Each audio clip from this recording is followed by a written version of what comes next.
As a review, here's how you add Google Slideshows to your Google site. I'm going to click on the Sketches page. There's nothing down here yet. So I'm going to go to the Insert menu and scroll down. Select Slides.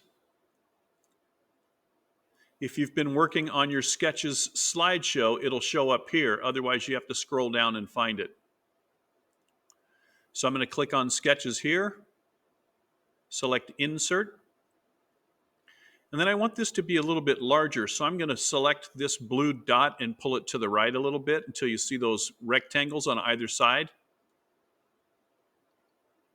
And now I want the rectangles gone, so I'm going to select this bottom dot and pull it down like this. And then clicking in the center of this placed slideshow, I'm going to click and drag it to the right until it's in the center like this. And then I'm going to publish it and publish it again.